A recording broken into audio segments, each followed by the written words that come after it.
পুরীর পাশাপাশি বিভিন্ন জায়গায় মহা সাড়ম্বরে পালিত হল রথযাত্রা। হুগলির মাহেশে এদিন ভোর থেকেই মাহেশের জগন্নাথ মন্দিরে ছিল ভক্তদের উপচে পড়া ভিড়। এবছর এই রথযাত্রা পড়ল ৬৩০ বছরে। বঙ্কিমচন্দ্রের রাধারানী উপন্যাসের প্রেক্ষাপট ছিল মাহেশের রথযাত্রা। আগে ছিল কাঠের রথ, বর্তমানের রথ লোহার তৈরি। ১২৫ টন ওজনের এই রথ ৫০ ফুট উঁচু। মাহেশের রথের বৈশিষ্ট্য প্রাচীন বিগ্রহ।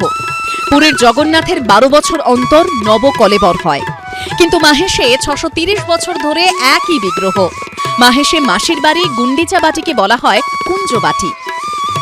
পূর্ব মেদিনীপুর জেলার মহিষাদলের রথ প্রায় ২৫০ বছরের পুরনো।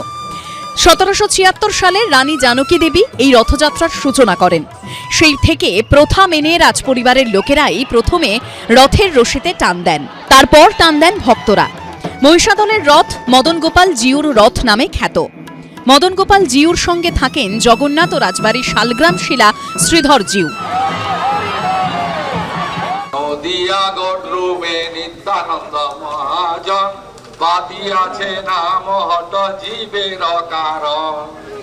কলকাতায় ইসকনের রথযাত্রার সূচনা করলেন মুখ্যমন্ত্রী শুভেন্দু অধিকারী।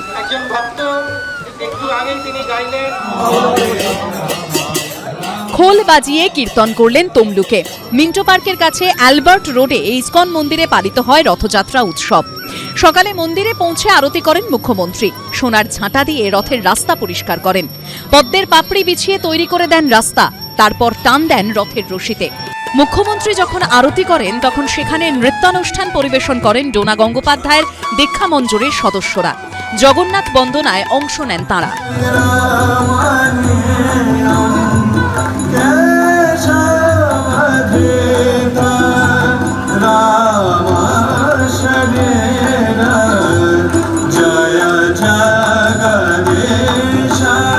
ইসকনের রথযাত্রার সূচনা করার পর মুখ্যমন্ত্রী যান পূর্ব মেদিনীপুরের তমলুকের চৈতন্য মহাপ্রভু মন্দিরে। কথিত আছে, পুরী যাওয়ার সময় চৈতন্যদেব এখানে দুরাত্রি ছিলেন। এই মন্দির কমিটির সভাপতি শুভেন্দু অধিকারী। ২৫তম বছরের রথযাত্রায় মন্দিরের ভেতরে মাঙ্গলিক অনুষ্ঠানে অংশ নেন মুখ্যমন্ত্রী। পরে রথের সামনে আরতি করেন, প্রসাদ বিতরণ ও হরির লুট করেন উপস্থিত পূর্ণার্থীদের জন্য। এরপর সোনার ঝাড়ু দিয়ে রাস্তা পরিষ্কার করার পর সূচনা করেন রথযাত্রার। সম্পূর্ণ একজন ভক্ত হিসেবে আমি গত ১০ বছরেরও বেশি সময়কাল এই ঐতিহ্যবাহী মহাপ্রভুর মন্দিরে আসি। এখানকার পরিচালক বৃন্দ, এখানকার যারা আমাদের শ্রীপাদ গোপীবল্লভপুর, আমাদের মহাধাম, তার যারা বংশ পরম্পরায় এই ঐতিহ্য ধরে রেখেছেন, তারা আমাকে এখানে সেবক হিসেবে, ভক্ত হিসেবে বরাবর আমন্ত্রণ করেছেন। তমলুকের পর মেচেদার শ্রী শ্রী শঙ্খানন্দ জগন্নাথ মন্দিরে ওই দিন রথযাত্রার সূচনা করেন শুভেন্দু অধিকারী। প্রতি বছরের ন্যায় মেচেদায় রথযাত্রার অনুষ্ঠানে অংশ নিতে এলেন শুভেন্দু অধিকারী। তবে প্রথমবার মুখ্যমন্ত্রী হিসেবে মেচেদা ইসকনের রথযাত্রার অনুষ্ঠানে অংশ নিতে এলেন শুভেন্দু অধিকারী। এর আগে বিরোধী দলনেতা হিসেবে তিনি আসতেন এবং একাধিক বিষয় এই মেচেদার শ্রী শ্রী শঙ্খানন্দ জগন্নাথ মন্দিরের তাদের ওপর সরকারের একচোখামি ছিল, এমনটা অভিযোগ করলেন শুভেন্দু অধিকারী। বর্তমানে সরকার দুচোখ দিয়ে দেখছে।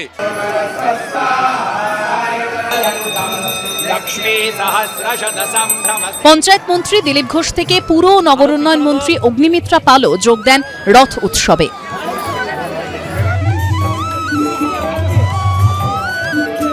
রথযাত্রার আগেও হয়েছে, কিন্তু হিন্দুদের উৎসবকে সেইভাবে পালন করতে দেওয়া হয়নি। মানুষ ভয়ের পরিবেশে ছিল। আজকে নতুন সরকার আসার পর এবং মাননীয় মুখ্যমন্ত্রী যেভাবে আজকে সবাইকে আশ্বস্ত করেছেন, মাননীয় প্রধানমন্ত্রী বলেছেন ভয় আউট, ভরসা ইন, সেখানে সমস্ত সনাতনীরা আজকে আনন্দ উচ্ছ্বাস নিয়ে আজকে তাদের উৎসব পালন করছে।